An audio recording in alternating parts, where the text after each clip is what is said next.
morning, world. This is Steve Rao, the host of Pod and Roku TV's World Edition. I'm sorry, I was in a meeting that went over, so I'm actually doing this show live from a coffee shop in Cary, North Carolina. But I wanted today to welcome you all to World Edition, where we talk about global affairs, innovation, and an increasingly turbulent and divisive world. Today on the show, we are dedicating the first 30 minutes to Nigeria. There have recently been some significant disruptions in elections, and we are really honored today to talk about the state of Nigeria, the state of democracy, and the future of this great African nation, which has inspired many successful immigrants to come to North Carolina and succeed and thrive. One of those is my dear friend, Dr. Alphonse Ekile Ngwadam, who is a leader in the Nigerian community, but also very actively involved in the nation of Nigeria and their fight for democracy. I'm going to welcome Mark Lee, but Mark, if we can bring Dan Asakwe, Mark, if we can bring on the other guests that are here with us today. Yeah, we can definitely do that. It's Dan Asake, who I was talking to earlier, and I believe he's coming to us from Nigeria. We're still waiting for the other gentleman to come in as well. But Dr. Asake is here, and he can explain some of the things that are going on over there in Nigeria. I do know that they Hello, had can you hear me? powerful election and everything. So how are you doing, Hello. Mr. Asake? Dr. Asake, if you could for the audience, we're waiting for Dr. Ngwadam, but if you could for the audience, I wasn't able to do my research before this show. A little bit, all I know is that there's the Boko Haram, which is kind of this Islamic group that wants to run Nigeria, but there was recently an election where another candidate won. So for the audience, could you brief us on what has happened in Nigeria to date? I can't hear you clearly, but let me just make the point clear. There's a general disenchantment about the outcome of the election. People are not happy.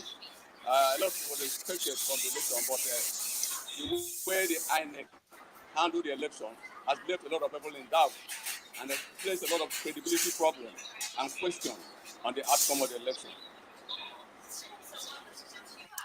Okay, so the election was in October, and who won that election? Well, it's still being disputed, but from INEC announcement due to Senator Bola Ahmed Tinubu, of course, who is a consummate politician and a prominent member of the ruling party, APC. Mark, can you hear him? I Mark, understand, can. I understand that the other Okay. parties. Mark, I can't hear him clearly, so if you could repeat. Mark, I'm going to let you drive the interview since I can't hear that well. If you could ask him, so he just said what happened in the election. So I'm going to ask you the question, Dr. Asakwe, and then I want Mark to repeat the answers. Mark, you asked this question. What is the outcome of this election? Why should we be so concerned about democracy in Nigeria now?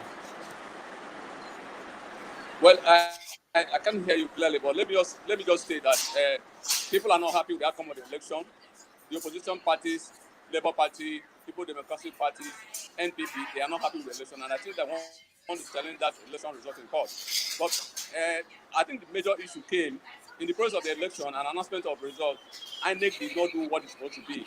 INEC promised that they were going to do the Rivers and IREF to upload on-time results, but INEC never did. And that's where the problem came. Because as a build up to the election, most of the youth never wanted to vote. They don't want to participate in the election. But because of the fact that INEC promised that their vote and our vote was going to count, that was why a lot of people registered and came out to vote on election day. People voted under rain, people voted under sun, people voted up to midnight, around 12 midnight.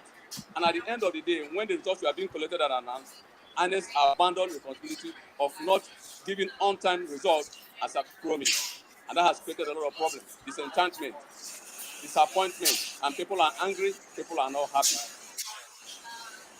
Fantastic. So is there a lot of protests going on in the streets? I do know that historically speaking, of course, here in the United States, we've had a Black Lives Matter movement and everything, but I understand that there were some similar type movements. So we used to have a show here on the network called The Mind Closet, where the gentleman was from Nigeria, and he was talking about the police force there in Nigeria and how even there was a conflict between, say, the youth and the police. So has that played into the elections at all? Because I know movement of police injustices in Nigeria, just like there's been in the United States as well. But I'm just wondering if you could talk about that and maybe how that impacted the election.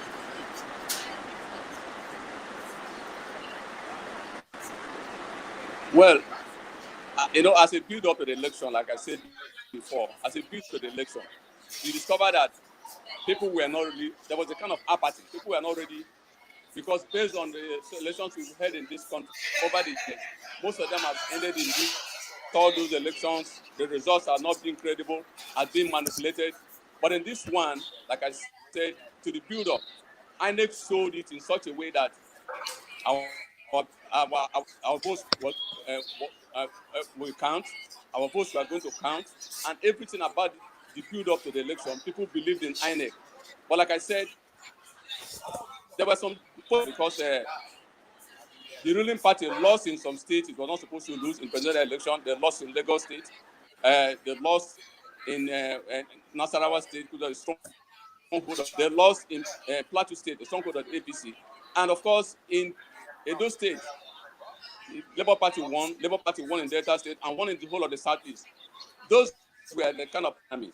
It never happened before for a party that just came on stream in November, October last year to have made such an impact. So really they came out en mass, particularly the youth. If you look at the demography of the youth voting population, this time they came out believing that a vote will count. And at the end of the day, like I said, INEC handled it in such a way that the youth feel disappointed. And not only do they feel disappointed, they are still pushing that they want their mandate to be actualized. And that is why probably today, there's a kind of, even going towards the election on Saturday, most of them have a kind of apathy towards it, what has happened. But I think the government is trying to manage the situation. But we want to see what the court will do and who will eventually be sworn in as Nigerian president. But for now, it is still a stalemate. Now, that makes a lot of sense, and we're going to bring Tony on very shortly as well. But one of the questions I had for you, Mr. Asakwe, is for those that are watching from the United States and from the West, because we are aired in a number of countries and everything, why is Nigeria important? Because we do know that there are a lot of people that have been paying attention to what's going on in Ukraine and other parts of the world, including Europe and Asia. But why do you feel that Nigeria is important to the global economy and to the global environment and everything? Because I know a lot of times folks won't think about that, and I do know that there are some riches there in Nigeria as well. So from a global standpoint, why do you think that country is important?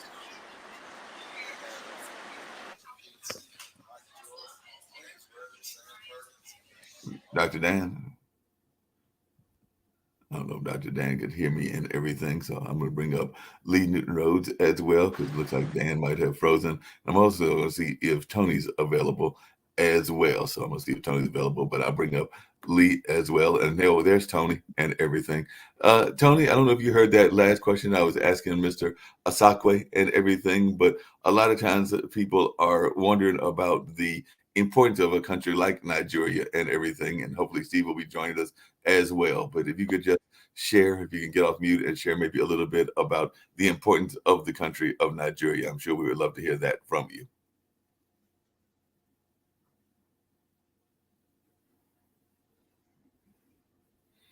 Hopefully. Good morning, Tony. There's a mute button down on the bottom. Please click on it so we can hear you. Good afternoon, everyone. I'm back. Good morning. I'm back. It's a little cold. I'm outside at a coffee shop, but hopefully you can see me. Yeah. We want to thank once again. Hopefully you can. We got Tony Nadi with us. Right. Who, Tony, we're waiting for Dr. Ngwadam, but Tony, could you go ahead and share with us a little bit? Oh, he's coming. Yeah. Hopefully Tony can get there. There we go, Tony. Like I was asking you earlier, a lot of people are probably wondering why Nigeria would be such an important part on the global environment and everything. And if you could tell us a little bit about your organization as well, I'm sure folks would love to hear about that as well. Yeah, I can barely hear you. I might want to speak now. Yes, please. Yes, we can please. hear you. We can hear you. Okay, right. It's barely coming through here, but if you can hear me, I'm glad to join you to report what's going on here. Yeah. I just left a press, engagement on how it is being managed on ground. What happened on the 25th of February cannot pass for election, even by the Nigerian standard. And we're happy that the global, observe, the ones who came from outside Nigeria to observe had confirmed that was the case, because first there was the electoral law under which the process had to be managed. The INEC bypassed that law that required results to be uploaded real time as they were happening, so that those who witnessed the counting of the vote will also witness the transmission of the results. That was the whole purpose of the BVA. And so they suspended, they disabled the BVA from INEC headquarters. That was why the results did not come in. And so 72 hours after everybody had dispersed, they started uploading. And so the outcome that has been published as a winner is a very far cry from what happened. And people are not going to accept it.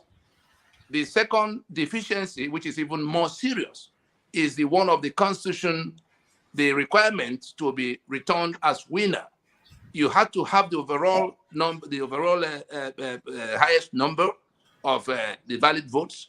You had to have the spread. There are 36 states in Nigeria. You are required to have at least 25% in 2/3 of the states, meaning 24 states, and 25% of the Federal Capital Territory votes. These are constitutional requirements. If any candidate does not, none of the candidates meets these three conditions, they were supposed to proceed to a runoff to see whether they will get at something. The INEC chairman and the INEC, knowing fully well that the candidate they've declared winner did not obtain that 25% in the Federal Capital Territory, went ahead to announce the result and said everybody should go to court. Of course, people have little confidence in what the courts will do. That's about the election and the outcome. But I had the last question you raised. I think it was to the last speaker, but I can take it, about why the world should pay attention. In 2019, I led a team that spent 7 months in Washington engaging, decision maker, the policy beltways, from the legislative branch to the executive branch. Of course, the executive manages the foreign relations, what the US does outside. The global terror networks, the reason the world should listen now is that the global terror networks have converged in the West African sub-region from the Middle East. Al-Qaeda, ISIS, and all of them. Yeah. They are here with Nigeria as a hub. Our president, the Buhari, and his Fulani kinsmen, the ones you call Fulani herdsmen, it wasn't anything about herdsmen or farmers clashing with herdsmen. It was Fulani invasion. The Fulani are coming from all over the Sahel. The Boko Haram is the local franchise of those terror networks, and they formed ISWAP together. And what they wanted to do in Syria and Iraq, which they couldn't do, is what they are doing in the West African sub-region. They are going to suck in the entire West Africa. They are going to have at their disposal Nigeria's sovereign assets, including military assets. And if the rest of the world does not come in good time, like we try to urge the US to do, and I can report the US did very well in placing Nigeria on a watch list and putting Nigeria up as a country of particular concern because of the involvement of the leaders of Nigeria, particularly the president of Nigeria and his government, in the terror that was happening and spreading. And so if the rest of the world does not pay attention, the global terror networks have converged here, and they're going to become several times more powerful than they used to be. They've never had the kind of assets they have in their hands right now. And if and when they begin to unleash, I tell you, whatever anybody saw before about terror will become a child's play in what could happen. And so we went to Washington with a template, with something that could be the solution to the problem. And we placed our constitution, the Constitution of Nigeria, at the center of that solution. 3/4 of Nigeria, even more, but in the minimum 3/4, agreed that the constitution imposed on Nigeria by this Fulani, who have now come to take the territory for themselves to become operational base for the terror networks of the world. We hear the stories every day. It's human beings who are counting dead here. And if the rest of the world will look away, when they finish with those who are already here, who they already encircled, they're going to go, they have more facility. We're talking about 3 million barrels of crude oil being sold every day. The entire money of it is in their hands. Just a few weeks ago, we were dealing with a situation where you know what they call ways and means. 22 trillion naira, which translates to $30 billion, had been taken from the treasury without any form of mention, not to talk of authorization, between Buhari and his central bank manager, the one they call a Mefele, central bank governor. $30 billion. And when you saw the kind of interface between the terror networks, you saw when the train terror attack happened, they made demands and government was paying them money. You saw when the Kuje prison was broken and up to 150 of their commanders were free in a situation where the military unit that was supposed to be providing security in that prison area, because that's where they kept all the people they had arrested, all the terrorists they had arrested since the time of Jonathan. The unit was withdrawn. They were not there when these attackers came, and all those commanders were freed. The next thing we saw was in October of 2022. You remember when the US had to evacuate? Because suddenly terror was in the air. They actually visited one of the facilities, but before they could unleash, they were caught up with. And then one thing led to the other, and there was that evacuation at the time. That is how close we are to abandoning Nigeria and the West African sub-region into the hands of these terror networks. This election is supposed to be the point at which we could defeat what they were doing. But what has happened is that they have been allowed, the man they declared the winner now, his running mate is known to be the one at the center of how Boko Haram was established in Nigeria. If anything happens to this candidate, the Tinubu that they've declared winner of the APC Buhari's party, if mosquito were to bite him today and he drops dead, the person that will be sworn in as Nigeria's president is the very head of the Boko Haram you've been hearing about. And that will tell you how close Nigeria and the rest of the world is to the disaster about to happen. And so if we have a chance to stop them from getting that far, I think everybody should bring whatever they have.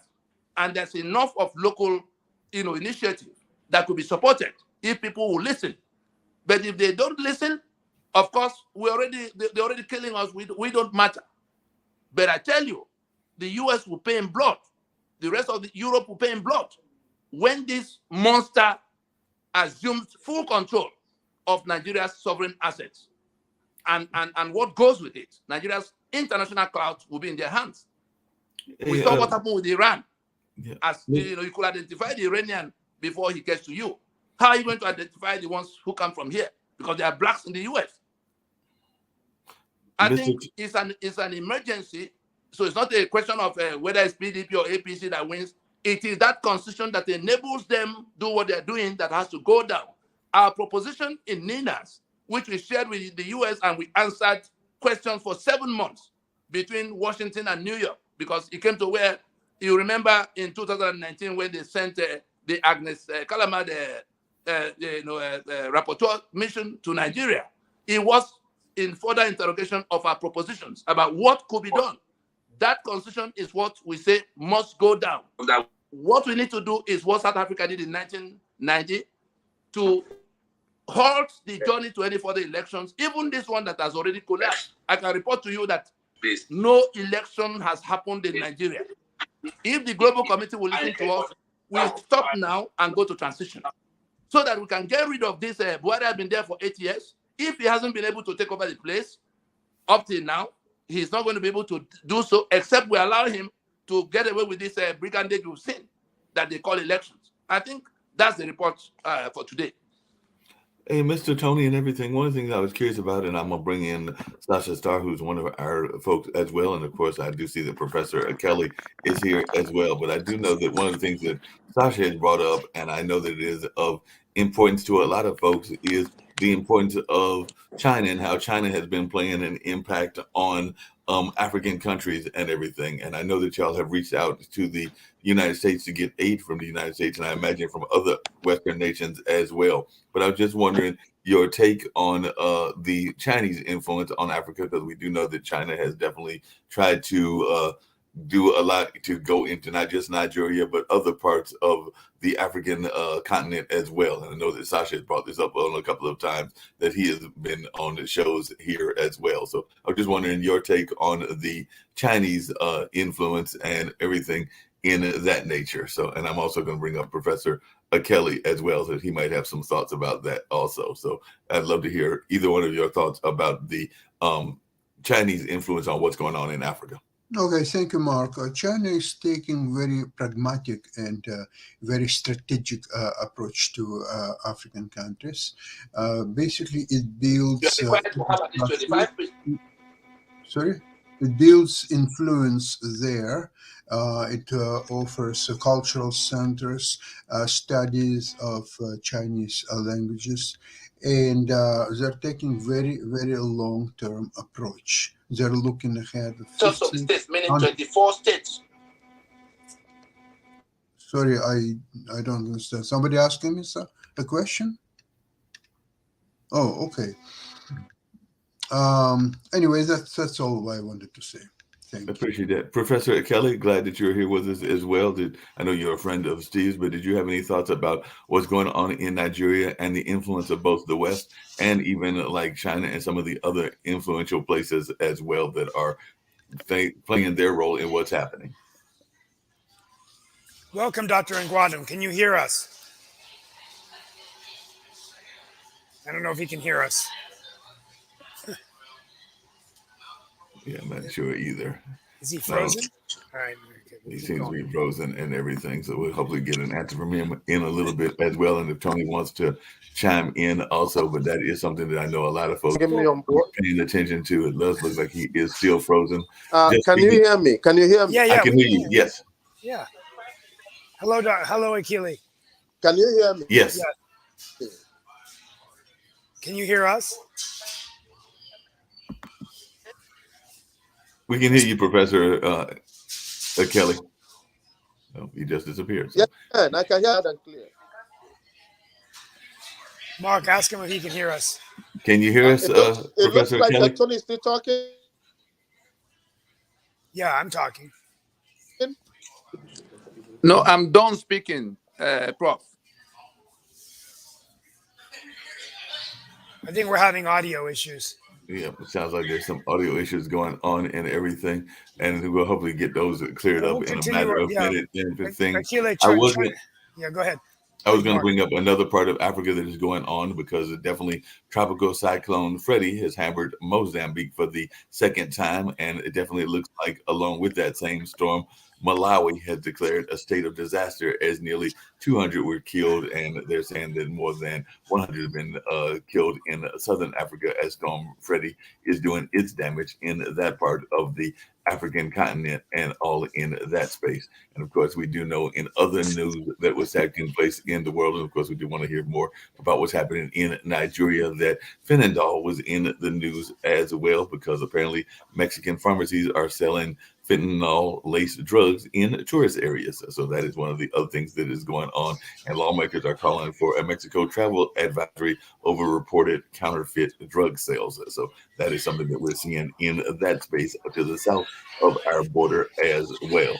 And like I said, while we're trying to get things straight with our fine folks from Nigeria and some of the conversations that they are having, I did have a question for Sasha, because there was an article in today's Washington Post that says that not Russia, but Ukraine is short of skilled troops and munitions as losses and pessimism are growing. And that was not something that I had been hearing reported lately, but that does sound like that is something that at least the Washington Post is saying. And I know that I've heard you talk about the impact of pessimism on the Russian forces, but I wasn't thinking that it was impacting those very valuable soldiers out of Ukraine. But is the Washington Post on to something? Because they are definitely saying that after the very bloody winter, that both Ukraine and Russia are looking for a decisive spring campaign one way or the other. But are you at all worried, Sasha, about a loss of skilled troops and munitions, the very valiant of Ukraine?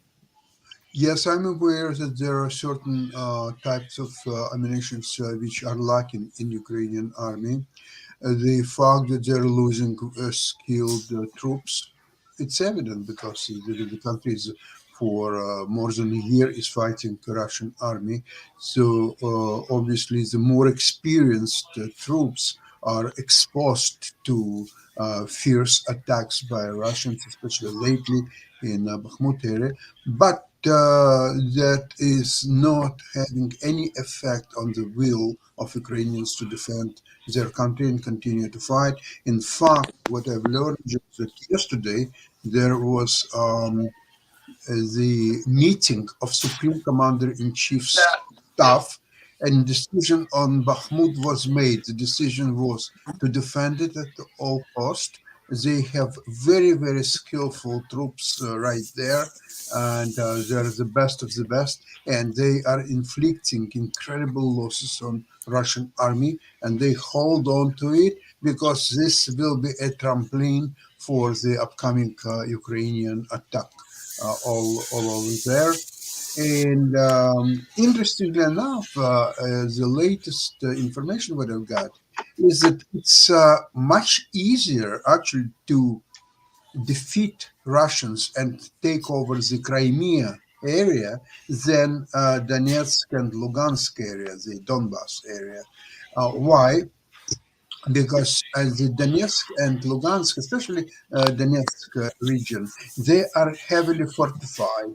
And it would take, unless you're using super strong artillery, HIMARS and missiles and so on, it would be very, very difficult to penetrate. However, Crimea, once it's cut from the supply through the attack on Zaporizhia region, it cannot be reinforced because obviously the Kerch bridge will be destroyed anytime when the attack of the Ukrainians will start, and the Crimea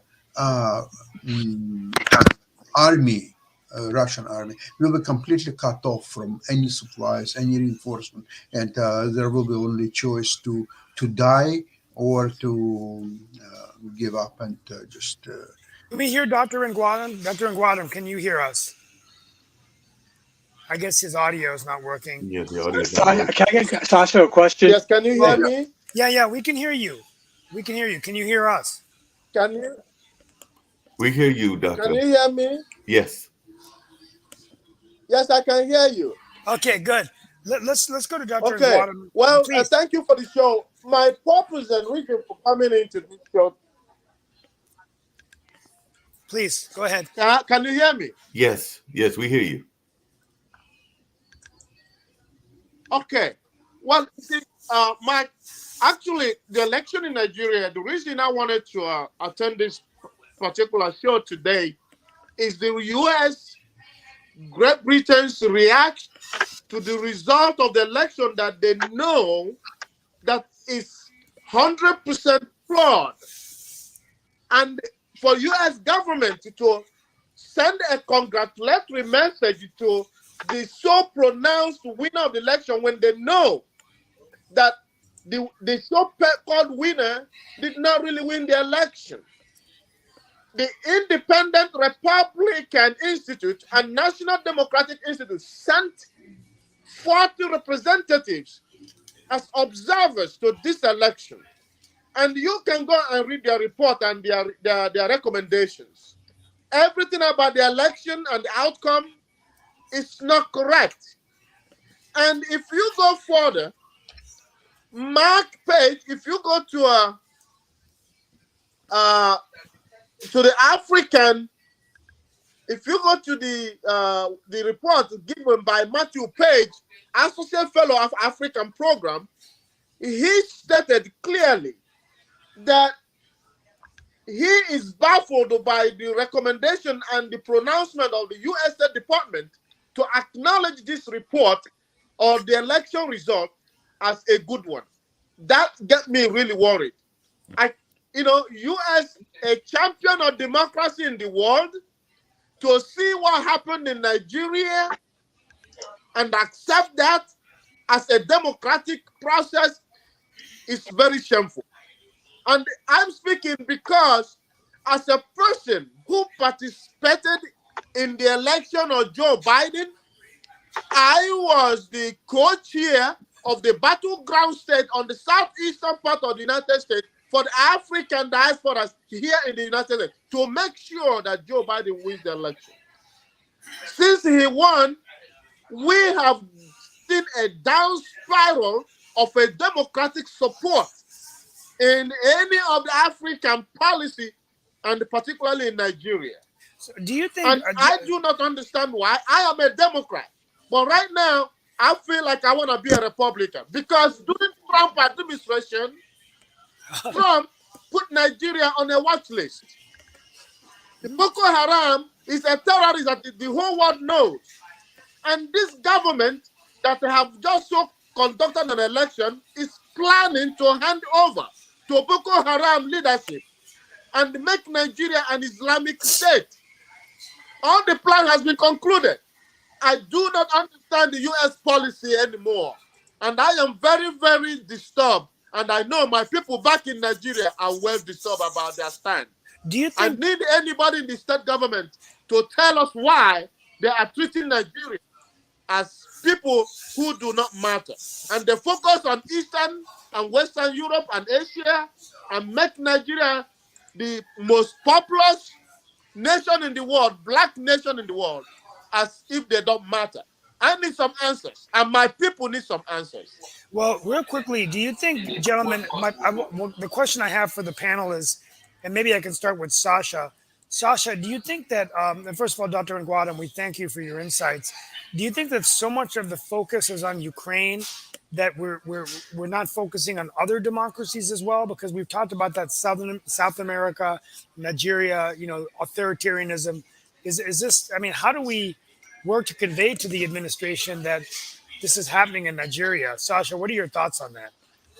Well, I don't think that before the war started in February of last year, Ukraine was taking a lot of space in the information and in all the government and society's concerns, simply because it was one of many countries in Europe, former socialist republic, and so it deserves actually, in my opinion, very little attention, and there was no reason to give it attention.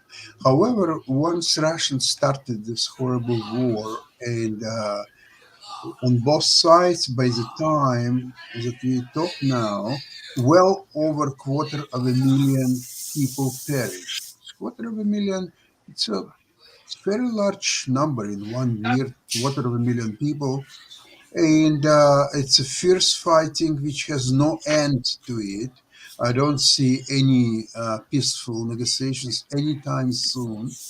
And that has a lot of devastating effect on a world trade, on a grain supply, on many other issues that affect many countries, including those in Africa and elsewhere.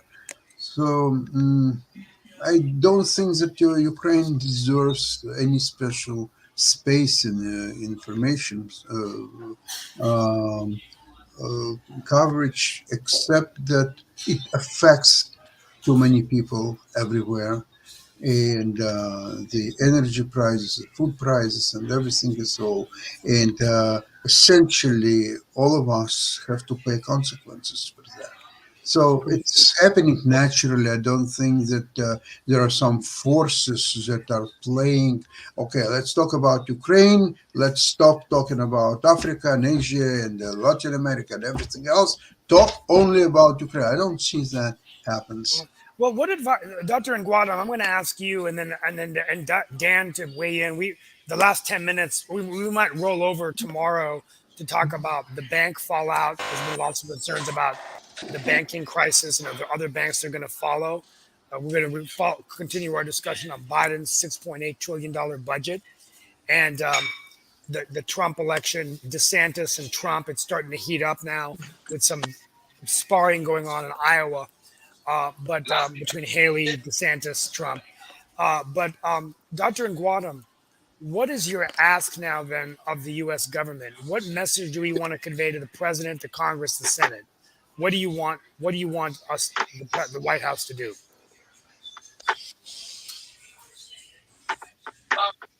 What I am expecting the U.S. government to do, one, they sent an observer. They should listen to those observers, that is made up of the bipartisan, both Republican and Democrat together. Their report. One, two, set a transitional government. Set up a panel for transitional government, because Nigeria do not really have elections. They have selections. They don't have elections. And there is something that probably U.S. government, as the champion and beacon of democracy, can step in. Do you Okay, I not hear you. looking I at hear you. trade and the economic policies? We don't need all that. We need a sound democratic structure that it can put in place. More than 80% of youth are languishing. Let them step in and Okay. call a freeze on all the processes, all the right wing Islamism that is pushing into Nigeria, and make it an Islamic state. Step in and conduct a referendum to decide whether Nigeria wants to still be one union, or they want people from different regions to have their independent countries. They did that in Yugoslavia. They did that in Russia. They did that in India. I don't understand why our own is a different case. Okay. Professor Kelly, do you think that is a possibility? Because I know that So there I'm are expecting them, please, set up a panel. Yeah, the question I was asking is, do you think that there's a Let them possibility set that up a panel. Nigeria, Let them send with their observers, make it happen with the British government. Professor Kelly, I was wondering, do you think I'm sorry. there is a possibility that Nigeria will split in half and that it will break up and everything? Because I do know that has happened in some other African nations. So is there a possibility that Nigeria will split in half? And if so, what kind of impact would that have on the oil industry? Because I do know that Nigeria is a major oil distributor and everything. So if you could talk maybe a little bit about the oil impact that Nigeria has as well, and also whether there is a fear of a split of Nigeria. Yes. Is there a fear of a split in your country? It is a possibility. And as I can tell you, okay, listen to me very carefully, because this is already ongoing.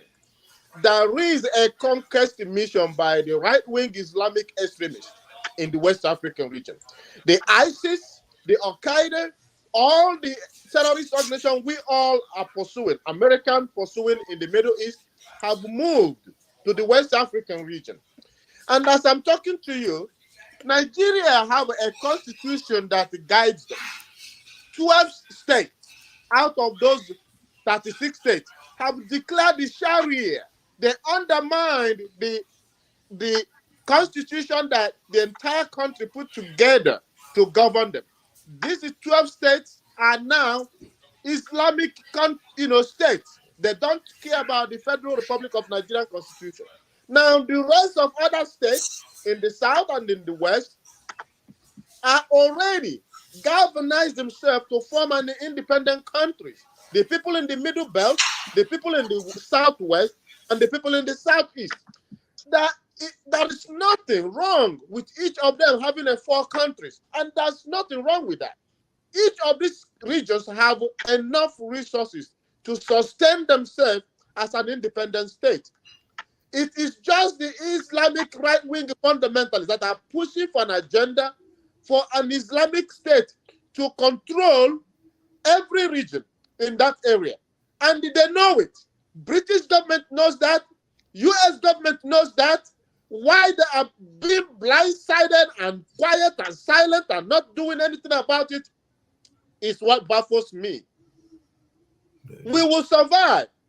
And if nothing has happened, I am telling you, US government and British government, Europe, will never contain 200 million refugees because it's going to snap. It will. I'm guaranteeing you that. And as I'm talking to you, this election is a distraction. The conquest and the killing and going into villages and resettling all the Islamic fundamentalist people in Nigeria is ongoing as we speak. The election is a distraction. The present government is planning to hand over to Boko Haram. Before you know it, all this insecurity and all this thing you see, it's a manufactured thing. It is an ongoing conquest. And there's nothing stopping them. And what worries me is that US is standing by to see another Rwanda, Burundi happen again in Nigeria. Well, That is my worries. Because I have families back there. I have families. Every Nigeria, we have over 1 million Nigerians in US. They all have families. Why is US government playing an ostrich in this whole thing? That baffles me.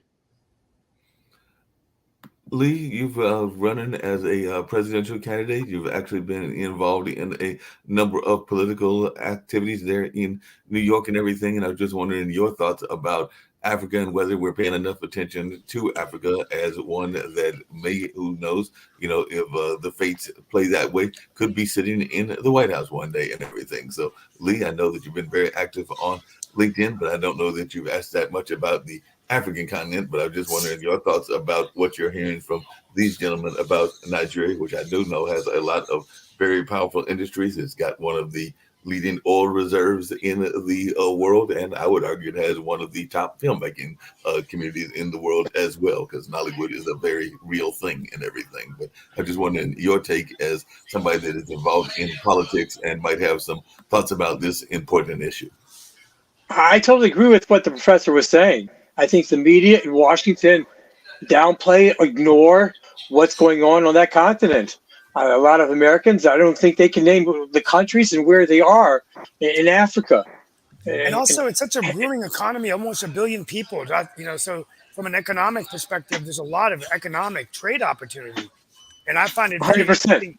Now, there was a recent summit about Africa that the vice president and president hosted in Akile, where they talked about the Artemis Accords, and I can't remember what it was, space exploration with Africa.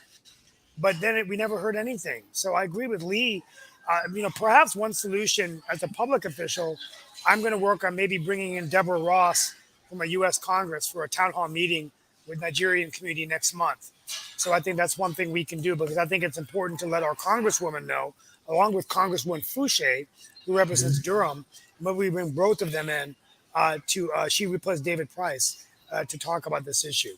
I think Steve, I think Professor Kelly, one of the other things that I've been hearing about lately, and I'd love to hear your thoughts about this, is there has been a push. I know some folks that are even associated with this network that have been involved with that, about alliances, because you talked about the various Nigerians that are here in the United States, and there's also a very thriving entrepreneurial community in the African American community as well. And there has been some conversations about alliances because of shared skin color and maybe shared ethnicity. So what is some of your thoughts around some of that going on? Because we do know that happens in India. It happens with India and Indian Americans. It happens in some other groups as well. But I was just wondering, do you think that there needs to be a stronger alliance between those of African American descent and those that are from the various African continents, even though a lot of us don't know which continent we're from originally? Professor Kelly? That's correct. Let me give a synopsis of the composition of Nigeria as a nation. In 1804, a group of Islamic fundamentalists invaded Nigeria and had a jihadist named Othman Danfodio. And he brought in a very tiny militia of Fulanese into the country. And when they conquered the original inhabitants of the northerners, called the Hausas, they enslaved them. And then the grandfather, he gave a script to his people, say, this estate called Nigeria is an estate of their great-grandchildren, that they are going to defend it, they are going to ruthlessly defend it, and make the Southerns part of that country a means to govern every part of the country. And they are going to dip Quran at the Atlantic Ocean so that every Nigerian will drink it. That was a proclamation by Ottoman Danfodio. And I can tell you, 150 years later, the great-grandchildren of that man are implementing that statement. Now, as we stand, we have not over 4 million Fulanis in Nigeria. The rest of other ethnic groups, even the Hausas, the youth, the elderly, everybody have realized that these people are on a conquest mission. They are there to take their land and their resources and make them, whether they like it or not, to be an Islamic worshipper. And we have 50-50 percentage of Christians and Muslims. So it's not about that. Other ethnic groups in America, in Europe, in Asia have come together to realize that we cannot be enslaved in our land. We have formed alliances. Ninas, who Tony Nadi represents as the Secretary General, and all of us, I am one of the representatives here in US, we have more than 167 ethnic groups signed alliance to come together to decide whether we are going to continue this union or not. And we have meetings. Everybody's on board. Let me tell you, if the US government and British government is not supporting this tiny 4 million Fulanis in Nigeria, they will not do anything. Because they have the backings of the US. And I want to know why US is playing this type of dirty politics in the lives of 200 million people. I don't understand it. It behooves my understanding as somebody who believes that America is the greatest country in the world. Why they are playing this type of politics, I don't know. And they need to explain to the world, if they are the champion of democracy, what they have done in this last election tells me that they are not a democratic country. Yeah, I hear you.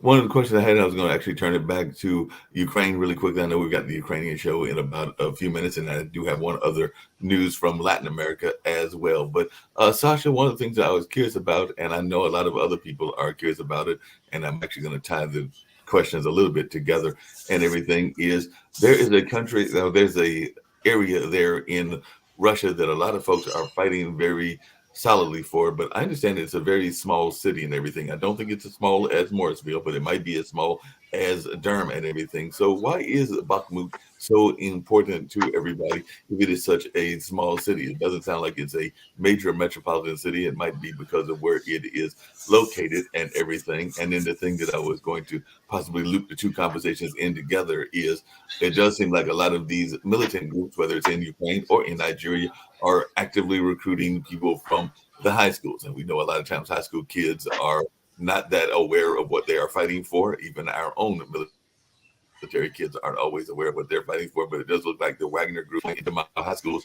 looking for young warriors. I imagine the same thing is happening with some of these groups in Mark, I'll get to Nigeria, where they are going to look for young people. I'll get to Bakhmut in a few seconds. First, let me address the Africa issue that Wagner Group is in fact very active in several African countries.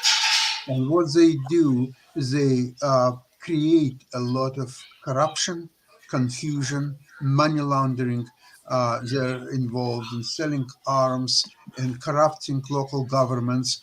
Nigeria, thanks, is not one of these countries. More African, Central African republics. There are a few other countries. I want to tell you, Steve, you mentioned that you want to talk to some politicians about African or Nigerian issues or so on. If it makes you feel good, please proceed and do exactly that. But however, let me be frank with you. Besides Wagner Group, who is extremely active in Africa and controls in many countries all finances, drug trafficking and everything else, China is there, very, very involved, and is doing a lot from position of soft power and so on. Because for them, it's 100, 200, maybe 500 years project.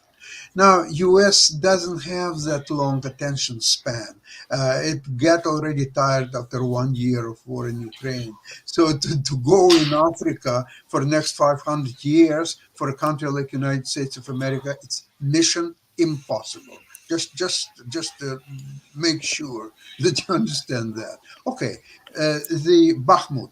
You have to look at the map of Ukraine. Unfortunately, I don't have it to show it to you, but there are going a line of front that Bakhmut right in the middle of that.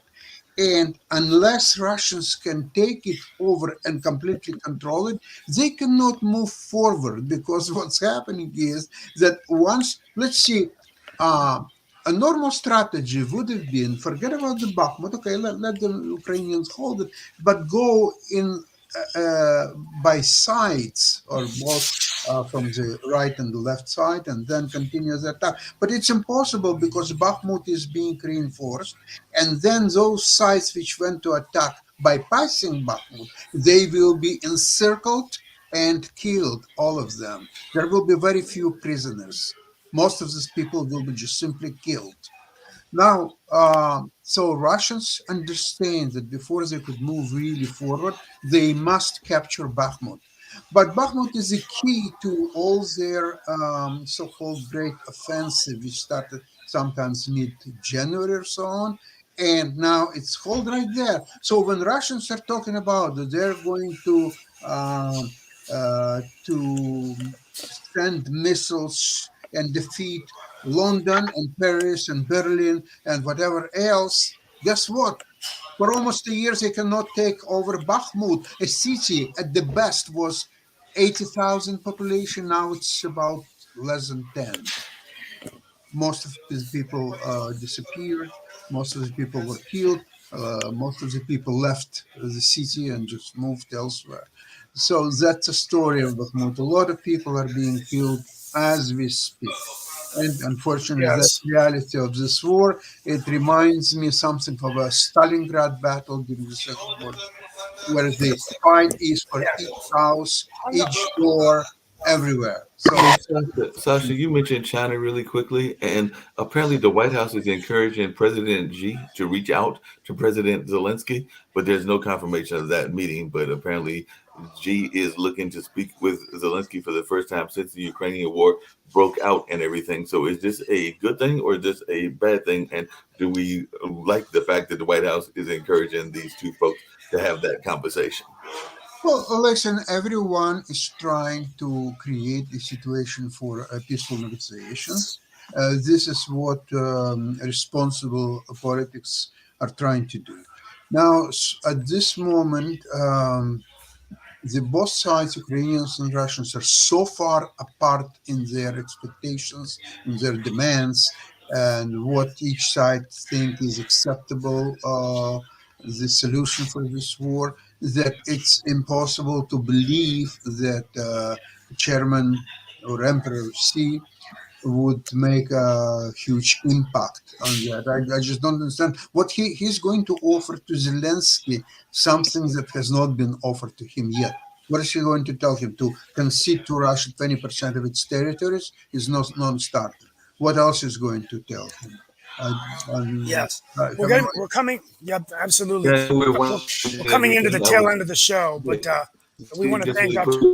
I know we're coming to the tail end and everything. Before we get to the tail end, I know you wanted the professor to give some closing remarks. I was just going to mention two other news stories that I kind of alluded to, but I didn't get to and everything. But apparently, a ghost with $87.7 million worth of cocaine and two bodies aboard was seized off the coast of Colombia. So a lot of people are definitely excited about Colombia as a tourist attraction, but there's also drug trafficking that goes there as well. And it was the Colombian Navy that seized that particular drug sub and everything. So that was a big capture for the Colombian Navy and everything in that space. And a government that you are very familiar with, the Indian government, has declared its opposition to same-sex marriage in their Supreme Court case. So they have a Supreme Court as well, and apparently their Supreme Court is going against the whole same-sex marriage kind of thing in that space. So that might be something we want to bring folks on from that community to see what they think about what is happening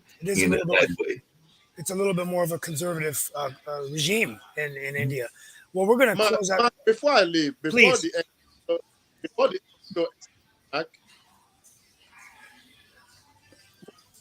Steve, before we go, I just want to request for something, please.